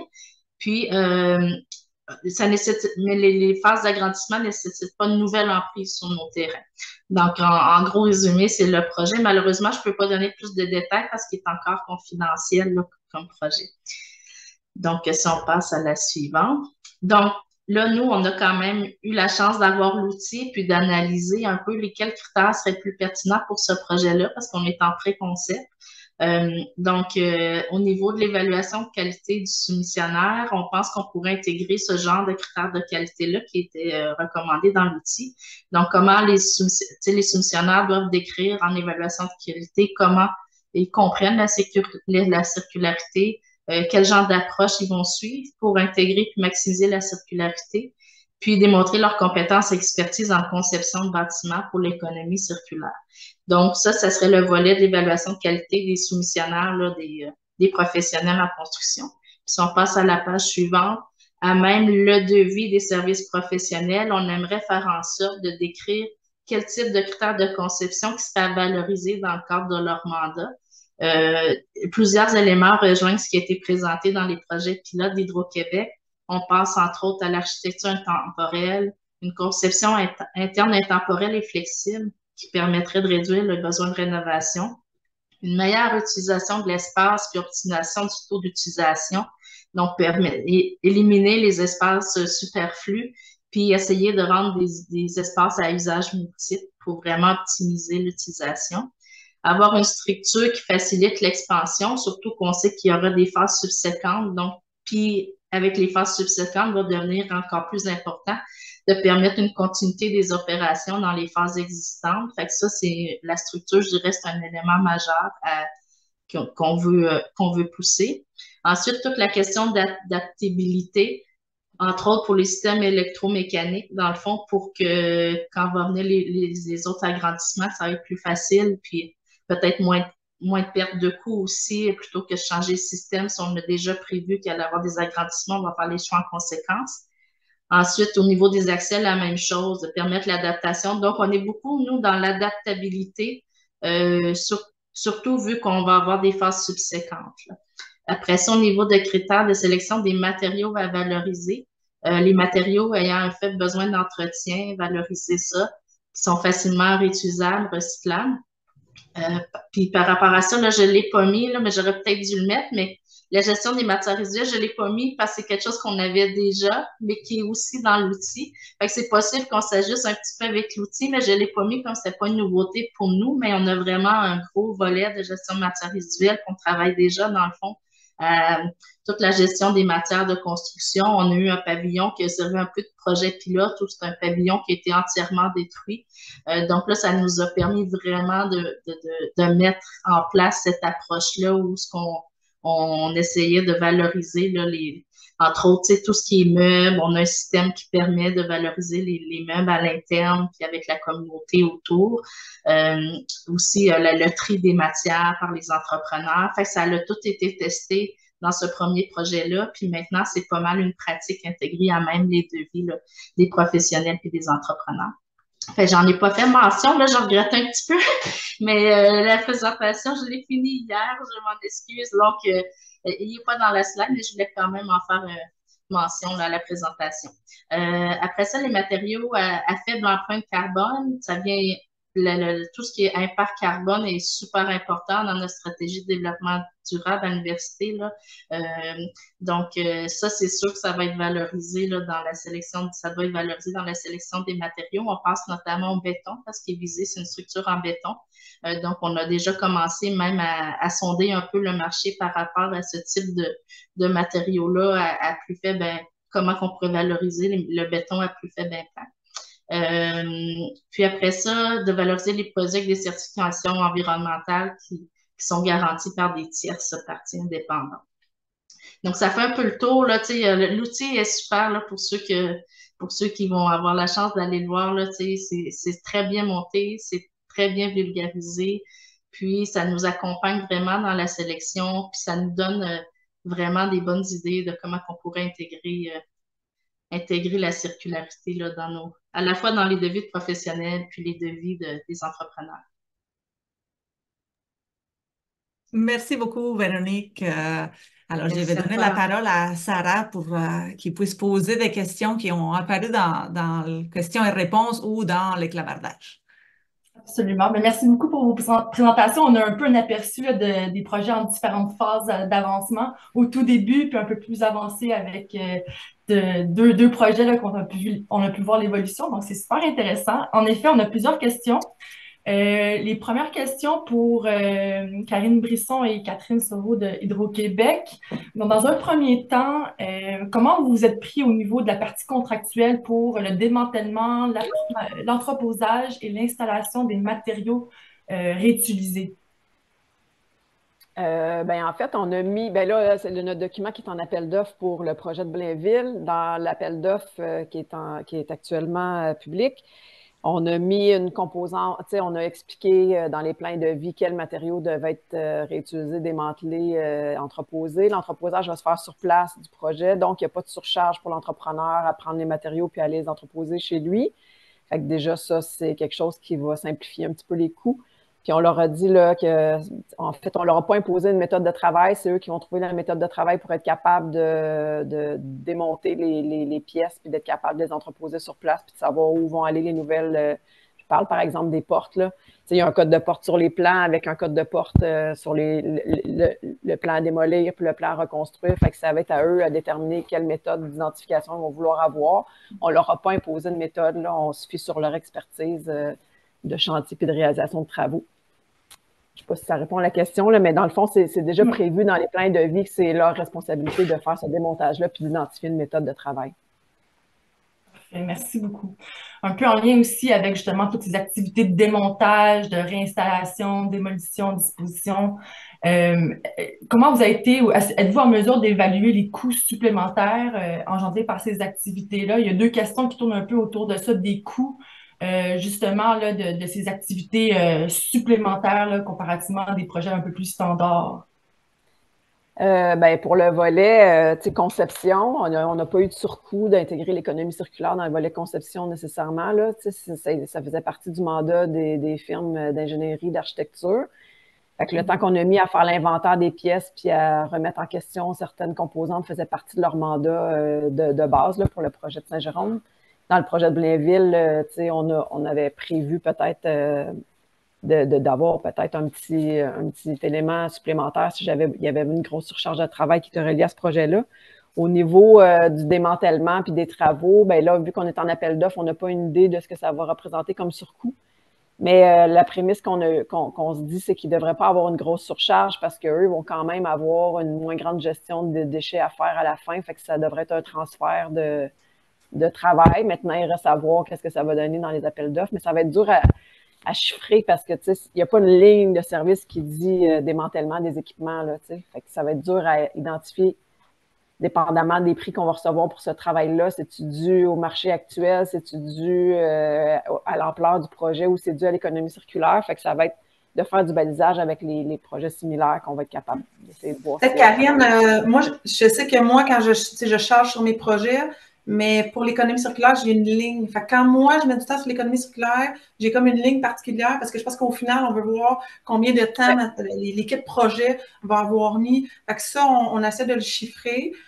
On n'est pas tout le temps bon, là, je ne vous le cache pas, parce que des fois, j'oublie d'aller mettre mes heures dans la ligne d'économie. Fait que je ne veux pas vous cacher que c'est pas... on n'est comme pas habitué, là. C'est une nouvelle façon de fonctionner. Peut-être pas pour Blainville, on n'a pas, les filles, on n'a pas payé de supplément pour Blainville, puis ils nous ont pas demandé rien de plus. Ils sont embarqués, ça a vraiment été génial, mais on a mis beaucoup moins de temps que pour Saint-Jérôme. Pour Saint-Jérôme, il y avait vraiment comme un montant prévu pour ça, là, dans le contrat. Puis, c'est ça, comme Karine a dit, c'est pas évident. C'est une bonne question, mais c'est pas évident. Puis après ça, il y a beaucoup d'équipements qu'on n'achètera pas, qu'on va réutiliser. Fait que là, c'est quoi le coût de... je pense pas qu'on va le faire, l'exercice de dire, regarde, on aurait tout acheté en neuf versus si on le récupère. C'est trop lourd à faire comme exercice, mais c'est sûr que c'est intéressant comme question. Parce qu'on n'est pas... C'est ça, on est en train de faire des bilans aussi du taux de réemploi dans le projet. Fait que peut-être à partir de nos bilans, on va être capable de mieux documenter nos économies. Mais tu sais, à l'ultime, ce qu'on vise, c'est que l'économie circulaire, ça soit plus différent d'un projet, puis qu'on n'ait plus besoin d'isoler nos coûts parce que ça fait partie de nos projets, puis comme de faire des inventaires normales avant d'aller changer un système de CEVAC, admettons. Ça devrait être normal d'aller faire un inventaire pour identifier quels matériaux sont encore en bon état. Fait que pour l'instant, on le gère à part pour essayer de le documenter. Mais tu sais, à l'ultime, l'économie circulaire devrait faire partie de nos projets. Puis ça devrait juste être intégré tout court sans qu'on ait besoin de le chiffrer.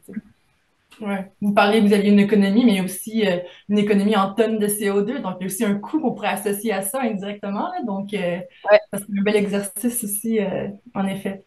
On a une autre question aussi au niveau des garanties. Lorsque l'entrepreneur utilise les matériaux, les équipements usagés, comment vous vous êtes pris à ce niveau-là? Ou est-ce que ça a été une question auquel vous avez discuté avec les entrepreneurs au niveau des garanties?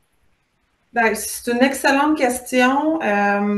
Pour Blainville, on ne récupère pas tant de choses que ça, fait que ça ne se pose pas parce que ce n'est pas des équipements électromécaniques tant que ça qu'on récupère. Mais pour Saint-Jérôme, la question va se poser, puis c'est des discussions qui sont en branle actuellement. Par contre, on ne récupère pas non plus de système majeur, là. Ça va être plus des plaintes électriques, tout ça. Fait qu'est-ce que ça va être de les sortir du contrat d'entrepreneur, de dire, on vous donne cette garantie-là, acceptez telle affaire. Fait que C'est une bonne question. On est en train d'en discuter. Je ne peux pas encore vous répondre. Peut-être dans un prochain panel, on pourra vous dire comment on a procédé. Mais c'est en discussion pour l'instant. On n'est pas encore fixé pour Saint-Jérôme. Mais ce qu'on aurait peut-être sur le mobilier de bureau, que là, on a plus commencé à discuter tu sais, on a un contrat là, pour revamper nos chaises, pour les réutiliser. Ben là, dans le contrat avec la compagnie qui va faire le surcyclage de nos chaises, ben eux, ils nous offrent une garantie s'ils réparent la chaise. Fait que ça, c'est prévu contractuellement. Mais ça, c'est pas dans le cadre des travaux de réfection, là, c'est plus dans le cadre de nos contrats de gestion de mobilier. Mais ça, on l'a prévu là, dans le mobilier. Là où on est en train de regarder aussi, c'est de combien de temps on va prolonger la durée de vie de ces équipements-là qu'on va réutiliser. Puis est-ce qu'on a besoin d'une garantie ou pas de l'entrepreneur? Si la durée de vie est prolongée d'un autre 15 ans, ben, pour des finies intérieures, c'est pas un problème. On n'avait pas de garantie d'entrepreneur. C'était plus pour des systèmes plus techniques. Là. Fait qu'on est là-dedans. Là, on est en train de regarder cette portion-là, effectivement. Et nos professionnels nous aident aussi parce que des fois, les professionnels ils vont dire non, ça, c'est pas une bonne idée de le récupérer, il est trop vieux, ça risque de pas durer. Fait qu'eux, ils nous disent ça, oui, c'est quelque chose qui dure vraiment longtemps. Mais c'est vraiment une bonne question pour les garanties. On pourrait peut-être vous revenir pour voir comment on va le gérer. On est comme rendu pas mal là dans nos discussions. Dans un autre webinaire, possiblement. Ouais, Ensuite, une petite dernière question. On demande si ce serait possible de partager la liste des éléments qui auraient un potentiel justement de réutilisation dans les projets de rénovation. Avez-vous un checklist en bon français de choses sur lesquelles on peut regarder comme un aide-mémoire? Est-ce que ça, c'est... Oui, on pourrait le partager. On a la liste de ce qu'on regarde dans nos projets. Là. Projet 1, on n'avait pas. Projet 2, on commence à en avoir un. Puis projet 3, on va vraiment avoir une liste. Fait que, oui, quand on va l'avoir terminé, là, on pourra la partager avec tout le monde avec plaisir. D'accord, parfait, merci. Ensuite, une petite dernière question. Or, on a le temps hein, pour une petite dernière, ouais. Oui. Dans les matériaux qui ne peuvent pas être réutilisés, est-ce qu'il y a des débouchés pour le recyclage? Ah, c'est intéressant. Ouais. Est-ce que vous avez entamé cette démarche-là là, pour les débouchés des choses qui ne peuvent pas être réutilisées? Ouais, ben, je pense que dans le... Ben, vas-y, Karine, tu es plus ferrée que moi. Là, correct, mais en fait, on travaille avec le lab sur un autre chantier qui est plus au niveau des débouchés pour certaines matières. Là. Entre autres, on a Augustin Fanier là, qui travaille avec nous autres, qui a regardé les débouchés pour la laine isolante acoustique, les tuiles de plafond et le gyps. Fait que ça fait l'objet d'un autre chantier. Vous pouvez aller voir sur le site du Lab Construction. Mais oui, on regarde les matières qui ne peuvent pas être réutilisées, qu'est-ce qu'on peut avoir comme repreneur externe. Entre autres, les tapis, on les renvoie chez le fournisseur. Les tuiles de plafond aussi, on les renvoie chez le fournisseur, mais on essaie aussi de pousser le réemploi des tuiles de plafond auprès de d'autres organismes parce que souvent, on a des tuiles de plafond qui ne sont pas... En fait, dans un des projets là, extérieurs à Blainville-Saint-Jérôme, on avait des tuiles de plafond qui n'étaient pas standards, fait qu'on a un enjeu de réemploi. On a discuté avec les firmes là, si on pouvait réutiliser les tuiles de plafond dans le cadre de ces projets-là. On n'est pas rendu là, mais c'est pas dit qu'un jour, on ne va pas vouloir l'essayer dans un projet pilote. Pour l'instant, les échéanciers et les coûts ne nous permettaient pas de faire cet réemploi-là dans le cadre de ces deux projets-là. Mais oui, avant de les envoyer à l'enfouissement, on essaie de trouver des débouchés. Puis là, dans ce cas-là, quand on a déjà des débouchés identifiés, mais dans le devis de travaux, on a identifié à l'entrepreneur, bien, cette matière-là, ça s'en va dans le conteneur de l'entrepreneur. Cette matière-là, ça s'en va à tel fournisseur pour lequel on a trouvé une reprise. Celle-là, ben, on l'envoie à tel autre organisme à qui on le donne. Fait que ça, c'est tout identifié dans l'appel d'offres du fournisseur. Oui, on a vraiment un tableau bien monté avec toute la liste des matériaux, puis là, on coche, là. C'est qui le démonte, qui fait ça, ça s'en va où, réemploi. C'est vraiment bien, ça va être bien clair, là. Parfait. On a un inventaire Oui. de tout ça. Parfait. Donc, je te regarde Or, est-ce qu'on poursuit ou... Oui, on va continuer. Comme on avait dit, on s'est réservé une demi-heure ou jusqu'à une demi-heure supplémentaire pour d'autres questions qu'on peut-être on n'a pas répondu, qui allaient pour Ivanka ou moi ou les projets pilotes. Alors, juste prochaines étapes, Ivanka a mentionné qu'est-ce qu'ils vont faire de leur côté. Nous, du côté de l'ECPAR, ôte la diffusion de tous les résultats de l'équipe Solution 1 du lab, qu'on va vous informer quand ça va être publié. On va vous envoyer un courriel par la suite quand ils vont être publiés, puis tous les liens vont fonctionner. Euh, on a prévu, étant donné qu'on a travaillé en amont, puis même dans les chantiers de travail pour le développement de l'outil, normalement, quand le PAR organise un chantier de travail, on fait une première tour d'étape pour voir un peu chaque personne, pourquoi ils ont opté pour s'inscrire au chantier, participer, qu'est-ce que leur motive, c'est quoi leur préoccupation. Mais il y avait quand même beaucoup la question de la gestion des matières résiduelles. Puis on a vu dans les deux projets, ça va être traité, plein de questions qui ont été soulevées ici par rapport à ça. Alors, on a décidé de lancer un autre groupe de travail, un autre chantier de travail pour cette volet-là. L'ECPAR avait déjà développé dans le passé un guide avec AGECO sur la réduction à la source en amont dans les projets, puis il y avait déjà plein d'informations, d'exemples et d'autres. Mais on a décidé de lancer un nouveau chantier de travail pour essayer de développer un peu les clauses communes que tous les donneurs d'ordre, publics ou privés, pourraient utiliser dans leur contrat, justement pour harmoniser un peu les pratiques, les sortes de demandes qu'on va faire aux entrepreneurs, les sortes de critères, même si on a intégré des critères de gestion matière résiduelle dans l'outil parce qu'il faut qu'ils soient considérés dans les plans et devis pour les entrepreneurs, mais comment on peut aussi peaufiner certains éléments, certaines dimensions ou d'autres outils, comme par exemple Karine et Catherine mentionnaient, cette grille avec qu'est-ce qui est réutilisé, ça s'en va où, etc. Alors, des outils, des éléments qu'on pourrait essayer de standardiser pour cette gestion en fin de vie. Alors, c'est un chantier de travail qui va débuter les mois prochains, les mois de février, à la fin de février. On a plusieurs donneurs d'ordre, même de l'ECPAR, qui sont invités à participer et on a invité aussi certaines entreprises d'architecture, des entrepreneurs, des associations pour venir aussi être présents parce que c'est un travail conjoint avec les différents maillons de la chaîne. Alors, on veut vraiment être ensemble pour discuter, décider des différentes clauses qu'on pourrait développer. Alors ça va être nos prochaines étapes. En plus de faire le suivi du projet de l'Université d'Hydro-Québec pour, comme Sarah mentionnait tantôt, faire un autre webinaire de où on est rendu, c'est quoi les progrès en exécution, c'est quoi qui est arrivé. Alors ça va être les prochaines étapes de notre côté. On arrive à l'heure et demie qu'on avait prévu. Sarah va vous partager dans le clavardage en lien un mini sondage d'évaluation qu'on a préparé, à la fin duquel vous allez pouvoir télécharger la présentation.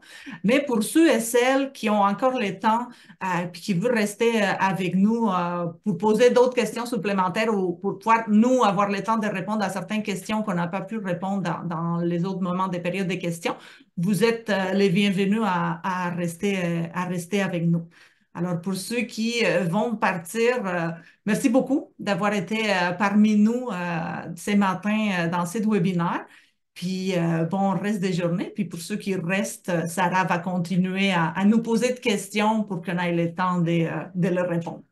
Merci beaucoup.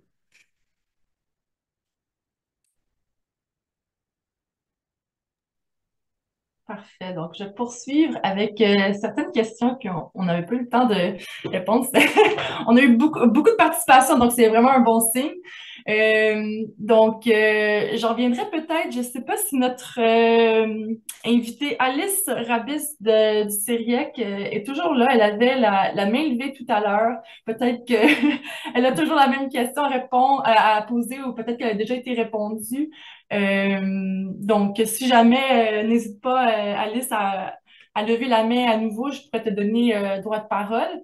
Sinon, je passerai à la deuxième question pour Ivanka. Donc, est-ce qu'il y a des exemples de nouveaux modèles d'affaires qui mettent en œuvre l'adaptabilité? Je crois que vous nous avez montré un graphique, peut-être qu'on peut peut-être y revenir, mais est-ce que vous avez remarqué dans la littérature, dans vos recherches, des nouveaux modèles d'affaires ou dans votre pratique aussi? Oui, écoutez, on ne s'est pas penché spécifiquement sur cette question-là. Il y a beaucoup à explorer. Mais tout ce qui est réemploi, c'est faire l'inventaire, certifier. Il y avait des questions aussi, comment on peut utiliser, c'est quoi les freins. Il y a certains éléments, comme des éléments structuraux, des éléments d'enveloppe, qui doivent passer une certification assez sévère, je dirais, pour être réutilisés dans le cadre d'autres bâtiments. Donc, c'est quelque chose qui est important à faire. Mais une fois on a ce marché des éléments à réutiliser, ben, ça va être un nouveau modèle d'affaires. Sinon, un peu ce qu'on appelle l'ubérisation de plusieurs industries, on peut le voir aussi appliqué à la construction. Et j'ai déjà croisé des fabricants, des manufacturiers, en fait, qui préfabriquent des cloisons intérieures avec une modularité et avec une possibilité de les utiliser pendant quelques années, après de les retourner pour prendre d'autres, ou en fait, c'est une espèce comment dire, emprunt d'éléments qu'on utilise pendant un certain temps, puis on les retourne, puis quelqu'un d'autre peut les réutiliser, les utiliser. Tandis que nous, on peut reconfigurer notre espace. Donc, c'est très applicable pour des bâtiments de bureaux, mais aussi pour des hôpitaux, pourquoi pas même dans des résidences de différents types, dans des hôtels, etc. Donc, ça, c'est deux modèles d'affaires différents qui sont rendus possibles avec cette pensée de sécurité dont je pense, mais je suis sûre qu'il y en a plein qui ne sont pas encore inventés même.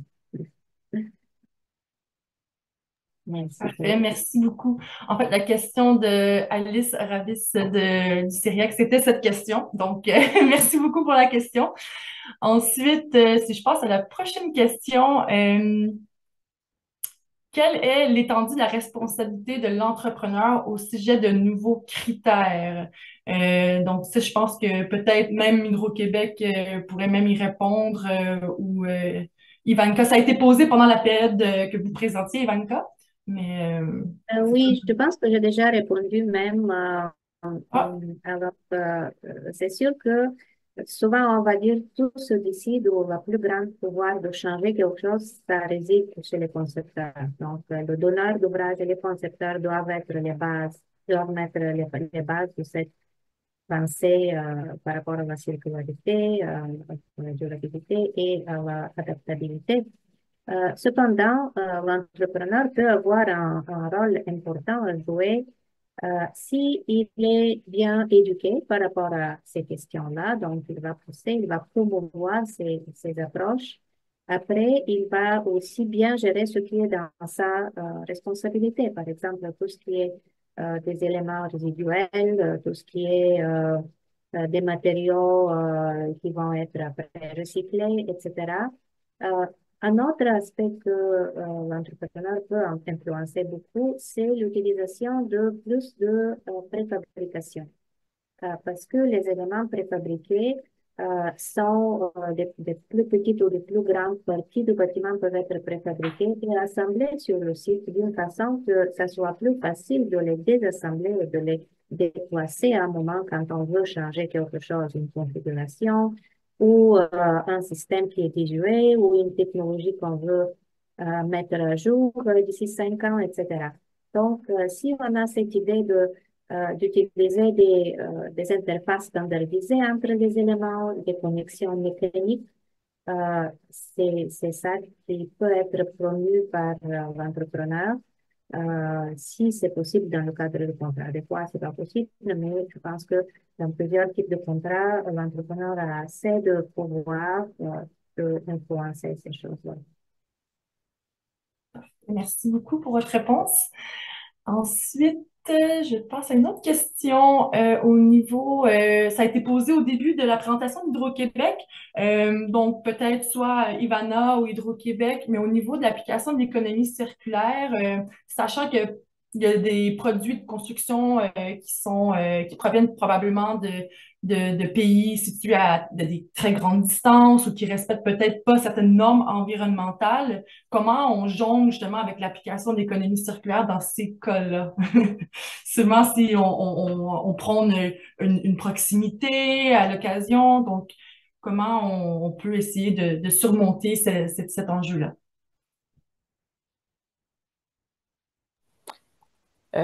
Écoute, c'est une bonne question. Nous autres, je sais que dans le cadre de nos contrats d'acquisition de biens et services, notre direction approvisionnement, ils ont une clause là, justement sur les fournisseurs qui sont au Québec ou au Canada. Mais tu sais, nous, Hydro-Québec, on est assujetti à une réglementation qui nous oblige d'ouvrir plus large que juste au Québec, les appels d'offres. Donc, des fois, on a des restrictions comme ça de marché.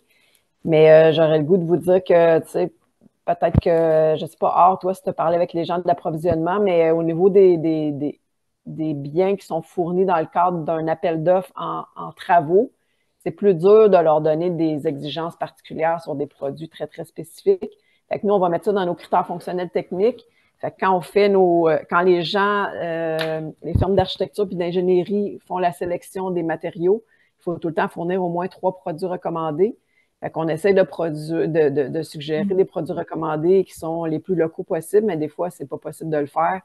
Puis on a quand même, dans la sélection de nos contrats d'appel, comme par exemple, là, on a des contrats sur nos tapis, l'achat de nos tapis.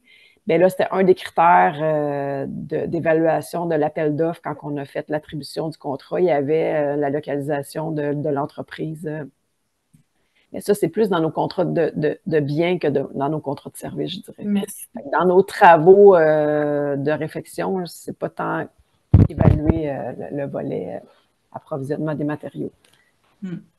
Oui, mais je dirais que c'est sûr qu'on dit comment on jongle l'économie circulaire et cette réalité, mais cette réalité, ça existe dans tous les projets de construction. Circulaire, pas circulaire, les produits, ils viennent un peu de différents endroits. Alors, presque en ayant un peu à l'économie circulaire, à certaines solutions, le réemploi, c'est sûr que si on utilise dans nos propres projets, on minimise l'entrée des produits de l'extérieur. Si on essaye aussi de promouvoir le réemploi d'autres sources externes, souvent les marchés n'est pas tant développé comme pour dire, oh, on va avoir des chaises ou des fenêtres réutilisées qui viennent de la Chine. Là. Je pense que aussi on a un marché un peu court-circuit. Puis si on veut minimiser certains impacts par rapport aux produits qui viennent de l'extérieur, c'est sûr que c'est là quand on intègre les critères par rapport aux certifications de tiers parties des produits FSC pour le bois et plein d'autres qui sont comme déjà aussi intégrés un peu dans le lead, mais qu'on peut spécifier. Même s'ils viennent de l'extérieur, on va essayer de réduire certains impacts environnementaux ou sociaux. Alors, c'est un enjeu circularité, pas circularité, mais certaines solutions de circularité peuvent nous permettre de réduire justement les besoins de nouveaux produits, puis réduire ces enjeux. Et probablement, je sais que dans la présentation qu'Ivanka avait faite le printemps passé, elle nous avait montré des images de certaines solutions, des murs amovibles où le filage allait dedans pour pouvoir être comme adapté, réutilisé.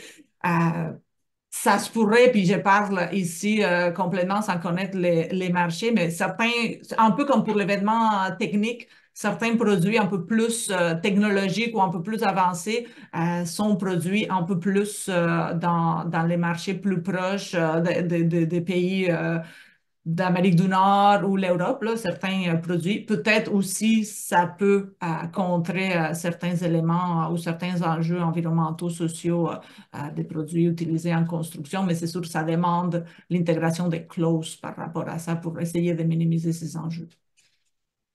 Est-ce que je peux ajouter quelque chose? Oui.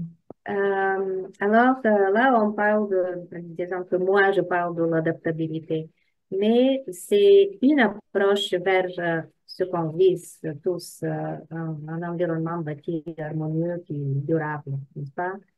Euh, donc, il ne faut pas faire un bâtiment adaptable à tout prix. Il faut mettre en place toutes les autres analyses, analyse de cycle de vie, analyse de gaz à effet de serre, analyse énergétique, analyse de bien-être de la personne qui va vivre là-bas. Alors, c'est juste qu'on apprend plus sur cette question aujourd'hui, donc on en parle beaucoup, mais ça ne veut pas dire que ça y est, on a tout remplacé par la circularité seulement, alors, ou par l'adaptabilité. Donc, c'est quelque chose qu'on doit ajouter, intégrer avec le reste.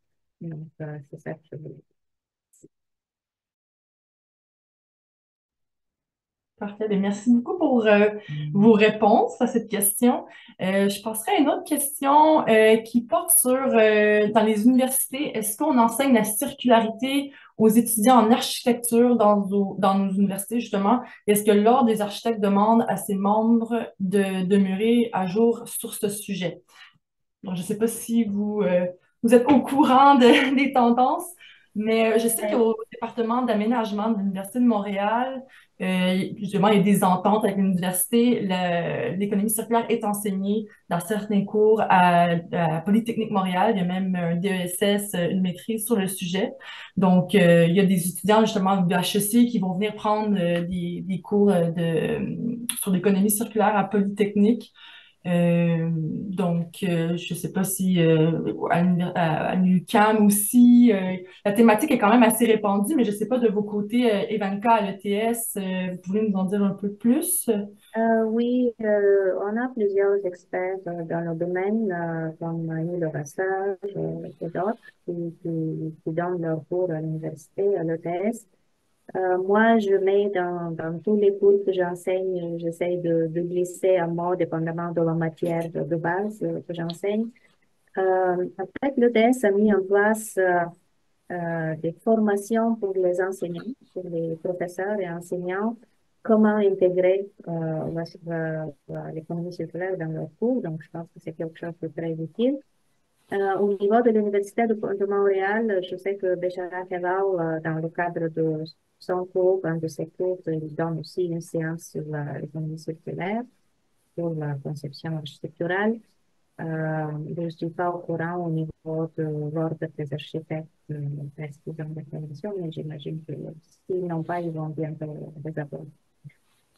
Il y a aussi le réseau de recherche en économie circulaire du Québec aussi, là, qui regroupe plusieurs chercheurs de différentes universités au Québec. Là. Donc, cette mobilisation aussi au niveau de la recherche. Oui, j'allais justement lancer la question à Alice. Je vois qu'Alice a répondu dans le chat, là. Ah! C'est une excellente question. On va lui permettre de parler. On va la mettre panéliste aussi. Comme ça, elle va pouvoir parler de vive voix. Voilà. Si elle veut parler. Je t'ai autorisé, Alice. Parfait, bonjour, bonjour tout le monde. Bonjour. C'est ça, j'étais toute perturbée, j'avais pas accès à ma caméra et à mon micro.